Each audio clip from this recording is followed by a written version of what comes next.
बिस्मिल्लाहिर्रहमानिर्रहीम। अस्सलाम वालेकुम।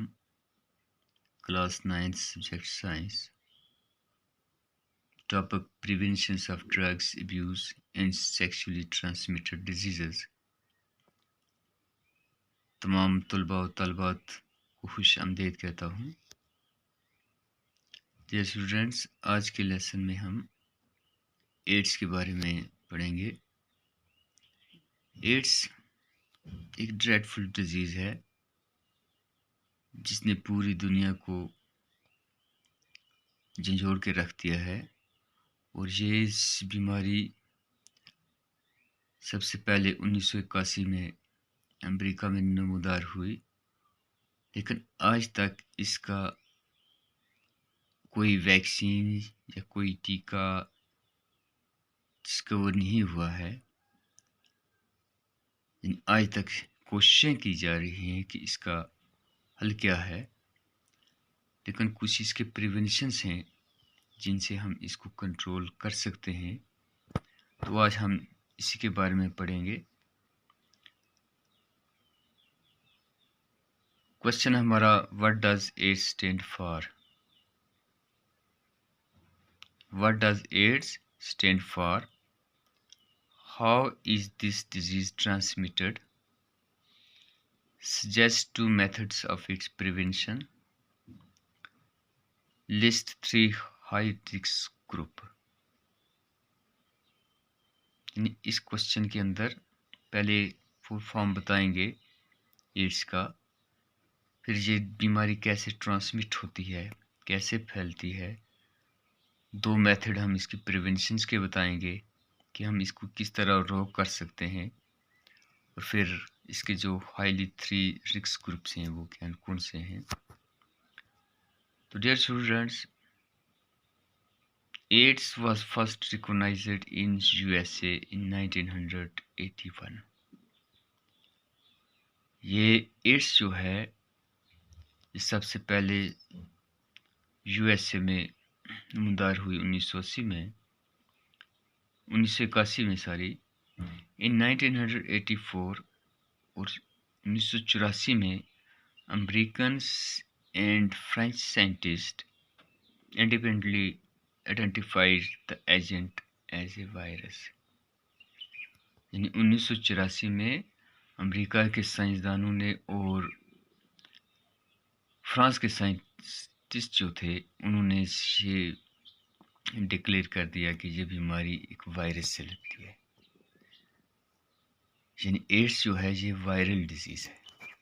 एड्स वायरल डिजीज़ है, एक वायरस से लगती है। जैसे आज ये पेंडेमिक्स, ये कोरोना जो है ये भी एक वायरल डिजीज़ है।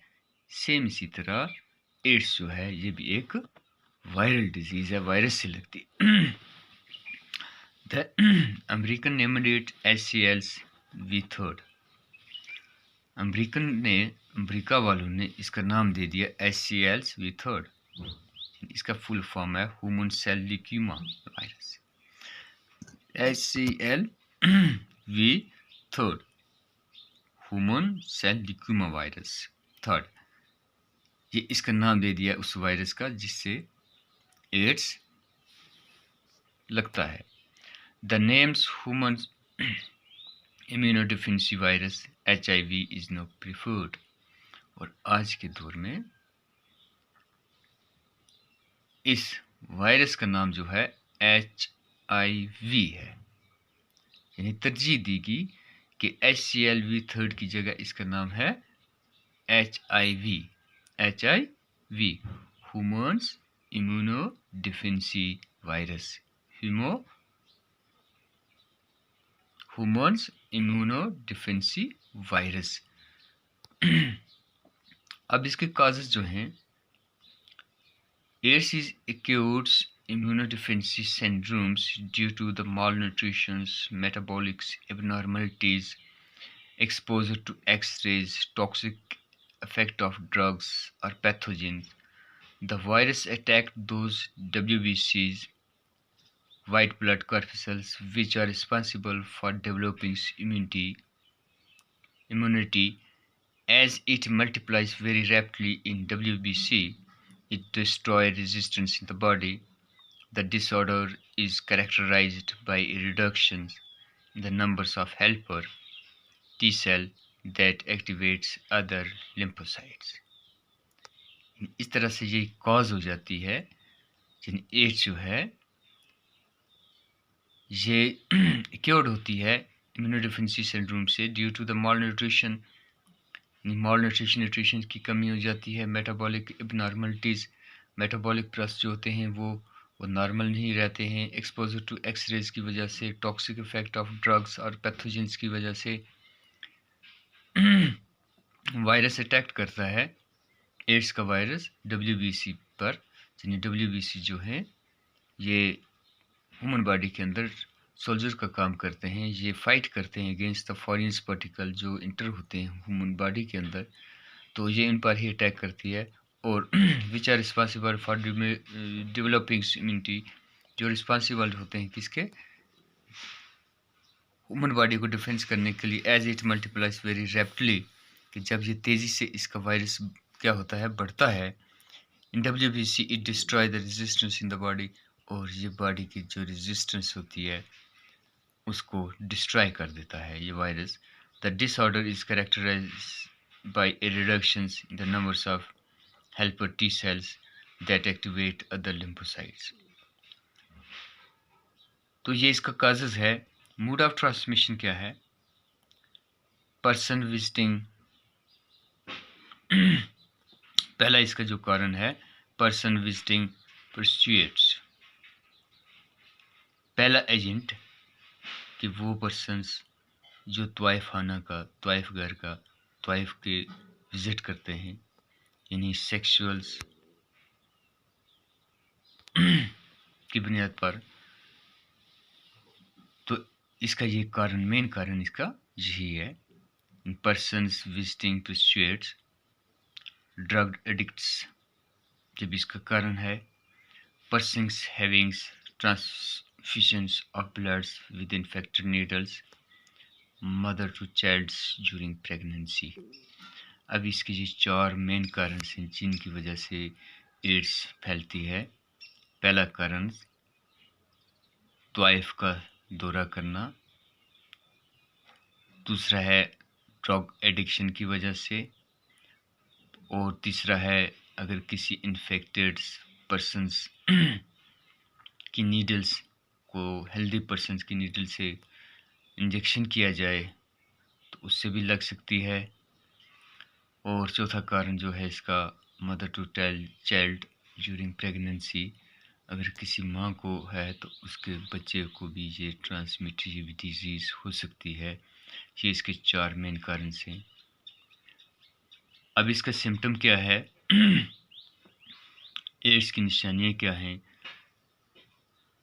हेडेक, सर दर्द, डिजीनेस, अनएक्सप्लेन्ड वेट लॉस, चक्कर आना, वज़न कम होना। पहला इसकी निशानी है हेडेक्स, चक्कर आना और वज़न कम होना।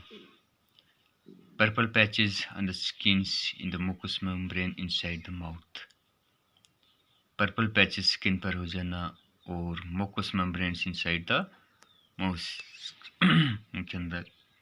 अनएक्सप्लेन्ड ब्लीडिंग्स इन डायरिया, क्या होना, अनएक्सप्लेन्ड ब्लीडिंग, बिला वजह खून बहना, ब्लीडिंग होना और डायरिया होना, ये 2 इसके मेन सिम्टम्स हैं। अब इससे प्रिवेंशन क्या है, प्रिवेंशन इसकी ये है कि clean sex habits, sex habits जो हैं इनको साफ सुथरा रखना, by not sharing atoms that becomes contaminated by blood, उन एटम को शेयर ना करना जो खून से जुड़े हुए हैं।